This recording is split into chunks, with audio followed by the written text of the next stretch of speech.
Hello friends, good morning. BCom sem 3 corporate accounting में आज हम डिस्कस करने वाले हैं आपका एक new unit, new chapter, liquidation of company. इसे वॉल्यूंटरी लिक्विडेशन ऑफ कंपनी भी कहा जाता है। ओके, सबसे पहले तो हम बात करें कि कॉर्पोरेट अकाउंट में हमने इससे आगे 2 चैप्टर के बारे में डिस्कस किया है। एक तो वैल्यूएशन ऑफ गुडविल, सेकंड था वैल्यूएशन ऑफ शेयर। ओके, आज हम 3rd यूनिट आपका स्टार्ट करने वाले हैं, लिक्विडेशन ऑफ कंपनीज। ओके, सबसे पहले तो लिक्विडेशन किसे कहा जाता है ये आपको पता होना चाहिए कि इस यूनिट में आपको क्या पढ़ना है। Okay, liquidation is the legal procedure by which the company comes to an end. Okay, liquidation जो एक लीगल प्रोसेस है जिसके हिसाब से कंपनी का जो है कम्स टू ऑन एंड, यानी कि कंपनी का जो है वाइंडिंग अप होता है। कंपनी अब लीगली जो है एक्सिस्टेंस नहीं रहेगी कंपनी का। ओके, कंपनी का लीगली अगर एंड हो जाए, ठीक है, तो उसे कहा जाता है लिक्विडेशन।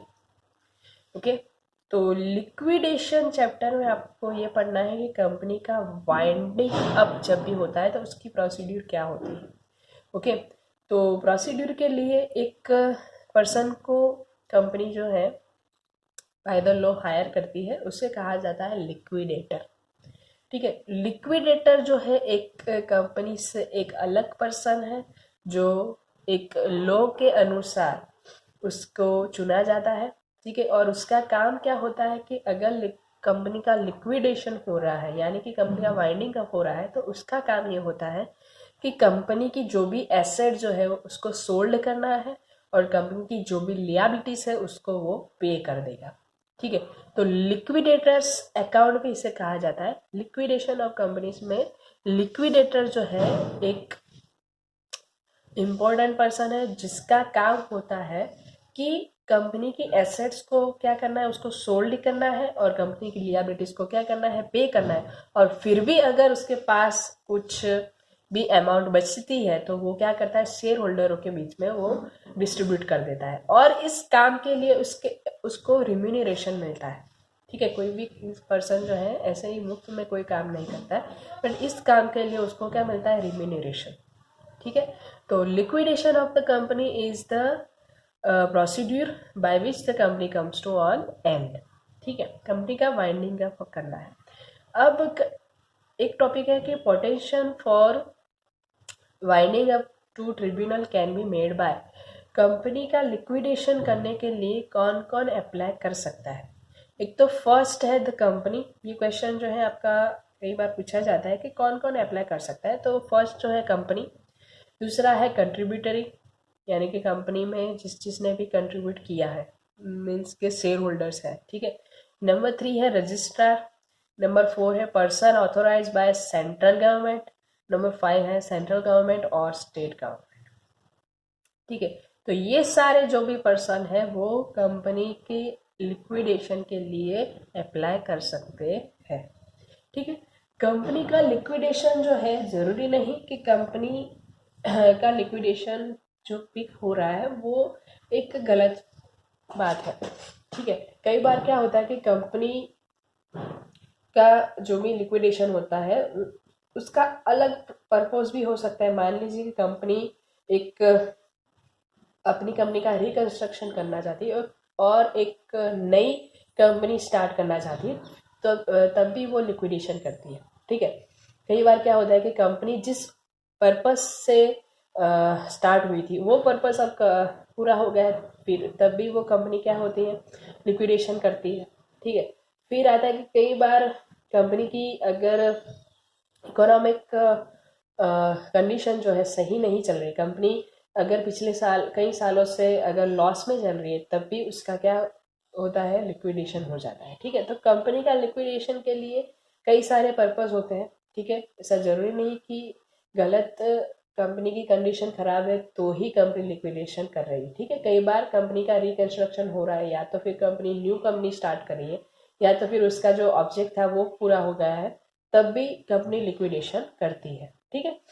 अब इस चैप्टर में आपको देखिए कुछ ज़्यादा लॉजिकल बातें नहीं है, ठीक है। एक सिंपल सा आपको लिक्विडेटर स्टेटमेंट बनाना होता है, ठीक है, क्योंकि इसमें कंपनी का अगर वाइंडिंग हो रहा है तो कंपनी का, हमने बात की अभी कि लिक्विडेटर का काम जो है वो क्या होता है कि कंपनी की जो भी एसेट्स है उसको सोल्ड करना है और कंपनी की जो भी लियाबिलिटी है उसको पे करना है, ठीक है। उसका काम यही है और इस चैप्टर में हमें यही करना है, इससे ज़्यादा इस चैप्टर में कुछ भी नहीं है, ठीक है। तो फर्स्ट इस यूनिट को पढ़ने के लिए सबसे पहले तो हमें ये काम करना पड़ेगा कि हमें लिक्विडेटर स्टेटमेंट जो है उसको समझना पड़ेगा, ठीक है। लिक्विडेटर का स्टेटमेंट जो होता है एक कैश अकाउंट की तरह है, ठीक है। जिस तरह से आप कैश अकाउंट में लगते हैं इस साइड रिसीव और इस साइड पेमेंट, क्योंकि लिक्विडेटर का काम ही यही होता है, ठीक है, कि जो भी कंपनी की एसेट उसको सोल्ड करनी है उससे जो भी इसको इनकम हुई है इस साइड लिखेगा और जो भी उसने लियाबिलिटी पे की है वो इस साइड आएगी, ठीक है। तो लिक्विडेटर स्टेटमेंट में आपको ये याद रखना है, सबसे पहले तो इसका जो मेन टॉपिक रहेगा वो है कि उसका जो पेमेंट है, ठीक है, उसका जो भी पेमेंट हो रहा है वो एक आपका इम्पोर्टेंट टॉपिक है, क्योंकि इस पेमेंट का जो भी नंबर है वो आपको कुछ भी चेंज नहीं करना है, ठीक है। जिस नंबर पे आपको जो भी पे करना है उसी नंबर पे वो पे होगा, ठीक है। ऐसा नहीं करना है कि सबसे पहले शेयर होल्डर को पे कर लिया फिर आप लिक्विडेटर रिम्यूनरेशन पे करें, ऐसा नहीं करना है, ठीक है। जिस नंबर पे जो भी पेमेंट हो रहा है, ऑर्डर जो भी है उसका ऑर्डर और पेमेंट जो है वो ही सेम होना चाहिए, उसमें चेंजेस नहीं करना है, ठीक है। तो सबसे पहले तो हम बात करें कि लिक्विडेटर की इनकम क्या क्या होगी। तो इनकम साइड देखें तो सबसे पहले आप देखिए कि कैश इन हैंड, कंपनी के पास अगर कैश है, ठीक है, फिर कैश ऑट एट बैंक है, ठीक है। तो कैश इन हैंड है, कैश एट बैंक है, तो जो भी कंपनी के पास कैश है वो लिखी जाएगी, ठीक है, रिसिप्ट साइड। उसके बाद उसका काम है एसेट रियलाइज, फिर है मार्केटेबल सिक्योरिटीज है, करंट एसेट है, लॉन एंड एडवांस है, फिक्स एसेट है, जो भी वो एसेट सोल्ड करता है वो इस साइड लिखी जाएगी, ठीक है। तो सबसे पहले लिखा जाएगा कैश ऑन हैंड, ठीक है, फिर आता है एसेट रियलाइज, फिर आता है सरप्लस फ्रॉम सिक्योरिटीज या तो फिर सरप्लस फ्रॉम सिक्योर क्रेडिटर्स, इसे भी कहा जाता है, ठीक है। सिक्योर क्रेडिटर्स हम देखा जाए तो इसको समझे तो मान लीजिए कि आपने किसी से लोन ली है, मॉर्टगेज लोन, ठीक है, और अपनी मान लीजिए कि आपने 1 लाख की लोन ली है, ठीक है, और उसके सामने अगर आपने लैंड एंड बिल्डिंग आपने मॉर्टगेज रखा है, ठीक है, तो फिर क्या होगा कि उसका जो भी सरप्लस आ रहा है वो इस साइड लिखा जाएगा, ठीक है। देखिए आपकी एसेट रियलाइज क्या थी 1,50,000, ठीक है, और आपको सिक्योर क्रेडिटर्स यानी कि क्रेडिटर्स को कितना पे करना है आपको 1,00,000, तो 1,50,000 माइनस 1,00,000 यानी कि 50,000 जो आपके सरप्लस आ रहा है वो यहाँ पे लिखा जाएगा, ठीक है। तो सरप्लस फ्रॉम सिक्योर क्रेडिटर्स का मतलब क्या होता है कि आपने जो भी लोन ली है, ठीक है, उससे अगर ज्यादा आपकी एसेट रियलाइज हो रही है, ठीक है, 1,00,000 की लोन थी और लैंड एंड बिल्डिंग की रियलाइजेशन कितनी है 1,50,000, ठीक है, तो 50,000 जो भी आपके रियलाइज हो रहा है, ठीक है, सरप्लस हो रहा है वो इस साइड लिखा जाएगा। अब मान लीजिए कि आपकी लोन जो है 1,00,000 की है और एसेट रियलाइजेशन है वो 90,000 है, ठीक है, 90,000 रियलाइजेशन है, तो यहाँ पे आपको माइनस में नहीं लिखना है 90,000 माइनस 1,00,000, यहाँ पे माइनस में नहीं लिखा जाए क्योंकि ये सरप्लस नहीं है, ठीक है। इसमें क्या होगा कि आपको 10,000 और भी क्रेडिटर्स को पे करना बाकी है, तो अगर इस तरह से होता है तो वो जो 10,000 है वो आपके क्या हो जाएंगे, अनसिक्योर क्रेडिटर्स माने जाएंगे, ठीक है। तो ये टॉपिक आपको याद रखना है, सरप्लस अगर है तो इस साइड लिखा जाएगा, ठीक है, ऐसे रियलाइजेशन माइनस सिक्योर क्रेडिटर्स, ठीक है। और अगर आपका सरप्लस नहीं आ रहा है, ठीक है, 1,00,000 की रियलाइजेशन है और 90,000 सॉरी 1,00,000 पे करना है और 90,000 रियलाइजेशन है, तो 10,000 जो आपको पे करने बाकी पड़े वो अनसिक्योर क्रेडिटर्स माने जाएंगे, ठीक है। उसके बाद है to amount receive from calls on contributories made, ठीक है। मान लीजिए कि कंपनी की लिक्विडेशन हो रहा है और कंपनी को पे करना बाकी है अभी बहुत सारी लियाबिलिटी, तो कंपनी क्या करेगी, अगर कंपनी के कोई भी कॉल इन एरियर्स है, ठीक है, कंपनी के कोई भी कॉल इन एरियर्स है तो कंपनी मंगवा लेती है, तो जो भी कॉल इन एरियर्स है वो इस साइड लिखे जाएंगे, ठीक है। यानी कि कंपनी की जो भी एसेट आ रही है, जो भी रियलाइजेशन हो रहा है, जो भी रिसिप्ट मिल रही है, वो रिसिप्ट साइड लिखी जाएगी, ठीक है। तो रिसिप्ट साइड सबसे पहले cash in hand, cash at bank, asset realisation, ठीक है। फिर आता है सरप्लस फ्रॉम क्रेडिटर्स है, सरप्लस फ्रॉम सिक्योर क्रेडिटर्स है, फिर कॉल इन एरियर्स है, ठीक है। अब बात करते हैं पेमेंट। तो पेमेंट जो है वो आपका इम्पोर्टेंट टॉपिक है, इसी नंबर पे आपका पेमेंट होना चाहिए, ठीक है। कोई भी चेंजेस इसमें नहीं होना चाहिए, ओके। तो सबसे पहले आपको पेमेंट करना है लीगल चार्जेस। एक सिंपल लॉजिक है, क्योंकि लिक्विडेटर जो है कंपनी का जो भी काम करता है, ठीक है, एसेट रियलाइज करता है और लिएबिलिटी पे करता है, तो सबसे पहले तो उसको क्या करना पड़ेगा, लीगल चार्जेस पे करने पड़ेंगे, ठीक है। कंपनी के जो भी लिक्विडेशन हुआ है तो जो भी लीगल चार्जेस पे करने पड़े उसको तो सबसे पहले वो पे करेगा। उसके बाद है लिक्विडेटर रिम्यूनरेशन। कंपनी का लिक्विडेशन का जो भी काम कर रहा है लिक्विडेटर, वो मुफ्त में कोई काम करने वाला नहीं है, उसको भी रिम्यूनरेशन चाहिए होगा, ठीक है। तो उसके बाद हम पेमेंट करेंगे लिक्विडेटर्स रिम्यूनरेशन, ठीक है। उसके बाद है लिक्विडेशन एक्सपेंसेस। लिक्विडेशन किया है तो लिक्विडेशन के जो भी एक्सपेंसेस हो रहा है वो पे हो गए। उसके बाद है आपके डिबेंचर होल्डर्स इंक्लूडिंग इंटरेस्ट, यानी कि कंपनी का जो भी डिबेंचर्स है, ठीक है, उसमें अगर डिबेंचर्स प्लस अक्रूड इंटरेस्ट है, ठीक है, या तो फिर कंपनी जिस डेट पे डिबेंचर रिटर्न करी उस डेट तक का इंटरेस्ट आपको करना पड़ेगा, ठीक है। तो आपको लिक्विडेशन एक्सपेंसेस के बाद आता है डिबेंचर होल्डर्स। उसके बाद है क्रेडिटर्स। क्रेडिटर्स में दो पार्ट्स है आपके, preferential creditors and unsecured creditors, ठीक है। तो प्रेफरेंशियल जो क्रेडिटर्स है, ठीक है, प्रेफरेंशियल क्रेडिटर्स जो है आपका अलग से टॉपिक है। इसको क्या कहा जाता है, किस किस क्रेडिटर्स को प्रेफरेंशियल माना गया है, उसके बारे में हम बाद में डिस्कस करेंगे, ठीक है। उसके बाद पेमेंट किया जाएगा अनसिक्योर क्रेडिटर्स। अनसिक्योर क्रेडिटर्स किसे कहा गया है, जो क्रेडिटर्स सिक्योर्ड भी नहीं है, प्रेफरेंशियल भी नहीं है, वो सारे क्रेडिटर्स जो है वो क्या हो गए आपके अनसिक्योर क्रेडिटर्स, ठीक है। उसके बाद पेमेंट होगा प्रेफरेंस शेयर होल्डर्स, और उसका कोई भी डिविडेंड एरियर्स है पिछले साल का तो वो भी इंक्लूड होगा उसमें। और लास्ट में हम पेमेंट करेंगे बाय इक्विटी शेयर होल्डर्स, ठीक है। कंपनी के जो इक्विटी शेयर होल्डर्स है वो कंपनी के मालिक माने जाते हैं, ठीक है। तो जो भी अगर आपकी अमाउंट बच रही है वो लास्ट में किसको डिस्ट्रीब्यूट होगी, इक्विटी शेयर होल्डर्स को, ठीक है। तो पेमेंट साइड का आपका जो ऑर्डर ऑफ पेमेंट है वो आपको याद रखना है, उसमें कोई भी चेंज नहीं करना है।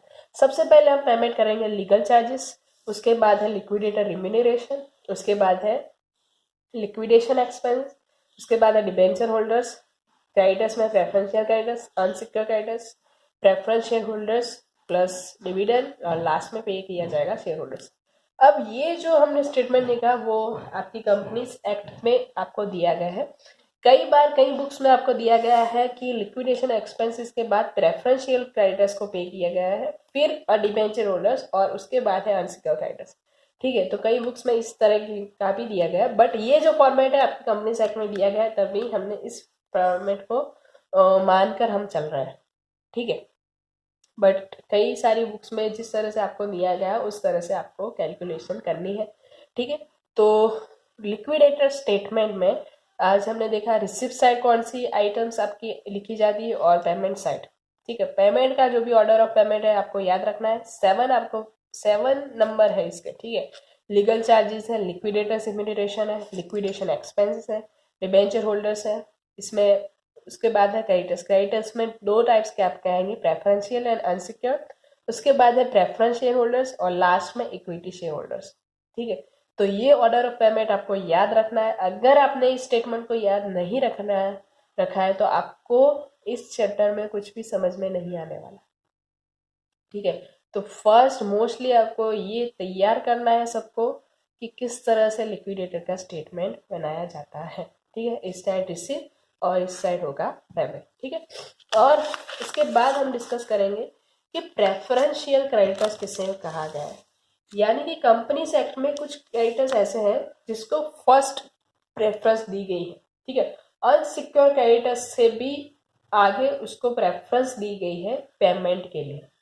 तो ऐसे प्रेफरेंशियल क्रेडिटर्स आपको याद रखने हैं, आपकी यूनिवर्सिटी में पूछे जाते हैं कि प्रेफरेंशियल क्रेडिटर्स में कौन से क्रेडिटर्स इंक्लूड होंगे। ठीक है, ये आपका मोस्ट इंपॉर्टेंट टॉपिक है कि प्रेफरेंशियल क्रेडिटर्स में कौन से क्रेडिटर्स को इंक्लूड किया गया है।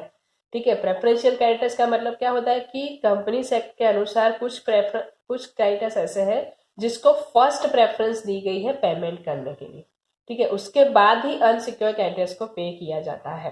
ठीक है, तो ऐसे क्रेडिटर्स कौन से हैं? तो फर्स्ट है आपका गवर्नमेंट टैक्सेस। ठीक है, प्रिसाइडिंग 12 मंथ्स। ठीक है, यानी कि गवर्नमेंट के कोई भी टैक्स है वो आपके प्रिसाइडिंग 12 मंथ्स के अगर हो तो उससे माना जाएगा प्रेफरेंशियल टैक्स। मान लीजिए कि आपके 2 साल के टैक्सेस जो है वो बाकी पड़े हैं पेमेंट करने के लिए, बट आपके जो पिछली साल वाले जो 12 मंथ्स, ठीक है, तो पिछली साल के जो भी आपके टैक्सेस है वो माने जाएंगे प्रेफरेंशियल, और उसकी अगली साल वाले अगर हो पेमेंट करने बाकी हो तो वो माने जाएंगे अनसिक्योर। ठीक है, तो आपको इसका रूल्स याद रखना है कि गवर्नमेंट टैक्सेस में पिछली साल वाले ही टैक्सेस आपके क्या माने जाएंगे? प्रेफरेंशियल। बाकी सारे जो भी अगर जितने भी साल के आपको दिए गए हो वो माने जाएंगे अनसिक्योर। ठीक है, उसके बाद है एक्सपेंसेस ऑफ इन्वेस्टिगेशन, यानी कि आपने इन्वेस्टिगेशन में कोई भी एक्सपेंसेस किया हो तो वो भी आपका क्या होगा? प्रेफरेंशियल। उसके बाद है हॉलीडे रिम्यूनरेशन। ठीक है, यानी कि एम्प्लॉयज का कोई भी हॉलीडे रिम्यूनरेशन बाकी पड़ा है तो वो भी आपका क्या माना जाएगा? प्रेफरेंशियल। Contribution under ESI. ठीक है, ईएसआई के अंदर आपके कोई भी इंश्योरेंस, एम्प्लॉय स्टेट इंश्योरेंस, इसमें भी आपकी लिमिट है 12 मंथ्स वाली। लास्ट 12 मंथ्स के जो भी आपके ईएसआई का कंट्रीब्यूशन बाकी पड़ा है तो वो भी माना जाएगा आपका प्रेफरेंशियल। ठीक है, उसके बाद है वर्कमैन कंपेंसेशन एक्ट के अनुसार जो भी वर्कमैन का कंपेंसेशन बाकी पड़ा है तो वो भी प्रेफरेंशियल माना जाएगा। उसके बाद है पीएफ प्रोविडेंट फंड है, पेंशन फंड है और ग्रेजुइटी फंड है, जो भी आपका बाकी पड़ा है वो भी प्रेफरेंशियल माना जाएगा। उसके बाद है सैलरी और वेजेस विथ लिमिट। सैलरी में आपकी लिमिट है वो क्या है? इन प्रीवियस 12 मंथ्स में आपकी मैक्सिमम जो है 4 मंथ्स की सैलरी ही प्रेफरेंशियल मानी जाएगी, और उस 4 मंथ्स की सैलरी में आपकी मैक्सिमम लिमिट जो है 20,000 पर एम्प्लॉय है। यानी कि आपको 4 मंथ्स की सैलरी तो लेनी है, ठीक है, बट उसमें भी आपकी एक लिमिट है 20,000 पर एम्प्लॉय, यानी कि पर एम्प्लॉय जो है आपकी 20,000 से ज़्यादा नहीं होनी चाहिए सैलरी। ठीक है, फॉर एग्जाम्पल एक एम्प्लॉय है, उसकी 6,000 पर मंथ सैलरी है और 4 मंथ की सैलरी उसकी आउटस्टैंडिंग है। ठीक है, तो 4 मंथ की सैलरी 6,000 के अनुसार आपकी उसकी कितनी होगी? 24,000। तो उसमें 24,000 उसकी 4 मंथ की सैलरी है। ठीक है, बट उसकी लिमिट क्या है? 20,000। ठीक है, 20,000 जो है वो आपके क्या माने जाएंगे? प्रेफरेंशियल, और बाकी के जो 4,000 है वो आपके क्या माने जाएंगे? अनसिक्योर क्रेडिटर्स माने जाएंगे। ठीक है, तो ये आपको याद रखना है कि सैलरी में हमारा एक रूल्स है 4 मंथ्स की सैलरी ही लेनी है पर एम्प्लॉय। ठीक है, और पर एम्प्लॉय उसकी लिमिट कितनी है? 20,000 के से अगर ज्यादा हो रहा है तो वो बाकी की जो भी सैलरी है उसकी अनसिक्योर मानी जाए। मान लीजिए कि एक एम्प्लॉय उसकी सैलरी है 25,000 पर मंथ। ठीक है, एक मंथ की सैलरी है उसकी आउटस्टैंडिंग है। ठीक है, तो देखिए 1 मंथ आपकी एक कंडीशन तो फुलफिल हो रही, बट 25,000 है तो उसमें से 20,000 क्या माने जाएंगे? आपके प्रेफरेंशियल क्रेडिटर्स माने जाएंगे। बाकी के जो 5,000 है वो क्या माने जाएंगे? Unsecure creditors. ठीक है, तो ये आपको याद रखना है कि सैलरी में आपका रूल्स है वो क्या है? 4 मंथ्स की सैलरी आपको लेनी है और उसमें भी 20,000 ही पर एम्प्लॉय होनी चाहिए। ठीक है, पर एम्प्लॉय आपको 20,000 लेना है। ओके, तो प्रेफरेंशियल क्रेडिटर्स आपको याद रखना है। देखिए लिक्विडेटर स्टेटमेंट में आपके 2 ही मेन टॉपिक आते हैं, 3 टॉपिक आते हैं मेन वैसे तो। एक तो है लिक्विडेटर का स्टेटमेंट। ठीक है, उसी स्टेटमेंट के अनुसार आपको कैलकुलेशन करनी होती है। ठीक है, दूसरा इंपॉर्टेंट टॉपिक आता है आपका प्रेफरेंशियल क्रेडिटर्स की प्रेफरेंशियल क्रेडिटर्स में कौन से क्रेडिटर्स को इंक्लूड किया गया है। ठीक है, और तीसरा आपका एक टॉपिक आता है लिक्विडेटर्स रेम्यूनरेशन। ठीक है, कि लिक्विडेटर का रिम्यूनरेशन जो है आपके दरें, आपका जो भी जितने भी आपके सम हो गए उसमें अलग अलग तरीके से आपको रिम्यूनरेशन कहा गया होगा कि इस तरह से आपको रिम्यूनरेशन की कैलकुलेशन करनी है।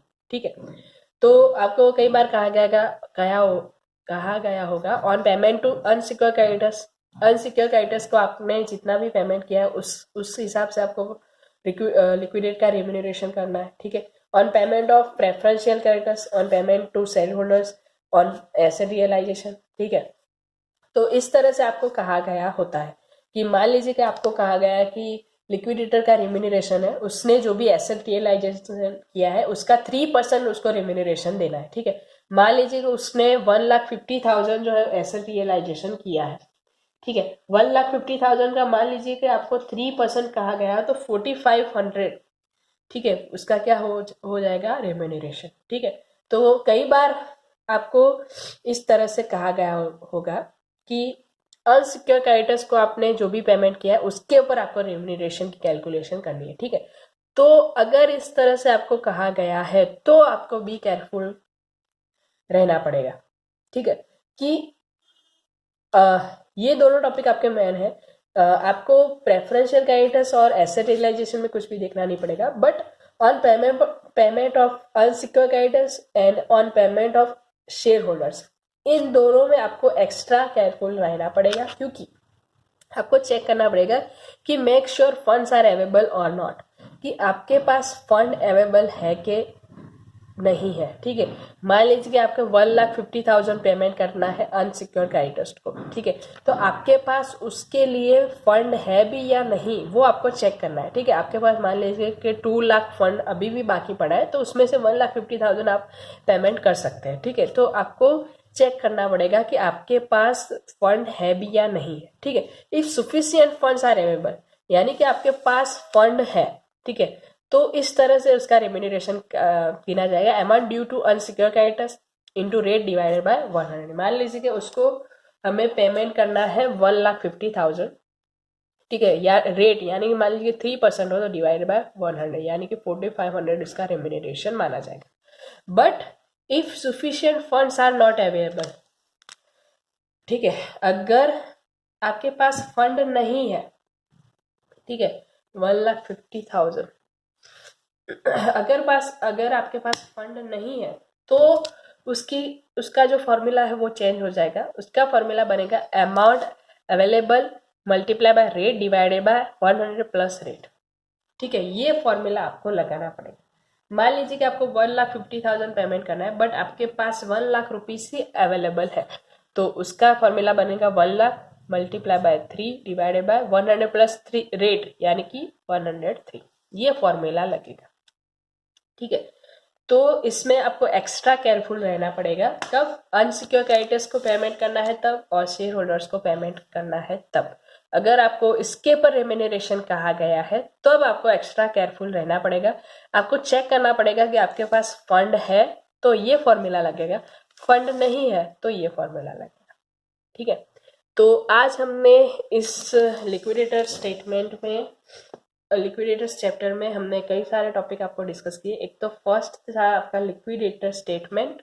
ठीक है, किस तरह से स्टेटमेंट बनाया जाएगा, उसकी रिसिप्ट साइड कौन सी आइटम्स लिखी जाएगी और पेमेंट साइड कौन सी आइटम्स लिखी जाएगी। ठीक है, पेमेंट का ऑर्डर ऑफ पेमेंट जो है आपको याद रखना है, उसी ऑर्डर ऑफ पेमेंट में ही हम पेमेंट करेंगे। ठीक है, उसके बाद हमने डिस्कस किया प्रेफरेंशियल क्रेडिटर्स की, प्रेफरेंशियल क्रेडिटर्स में कौन से क्रेडिटर्स को इंक्लूड किया गया है, ये आपको याद रखना है क्योंकि आपके सारे सम में इसका इंक्लूड होगा, कि आपको याद रखना पड़ेगा कि अनसिक्योर से पहले हमें किसे पेमेंट करना है। ठीक है, उसके बाद है आपका लिक्विडेटर्स रिम्यूनरेशन, की लिक्विडेटर्स का रिम्यूनरेशन किसके ऊपर कैलकुलेट किया जाता है। ठीक है, अनसिक्योर क्रेडिटर्स पे है या तो फिर प्रेफरेंशियल क्रेडिटर्स पे है। ठीक है, शेयर होल्डर्स पे या तो फिर एसेट पे है।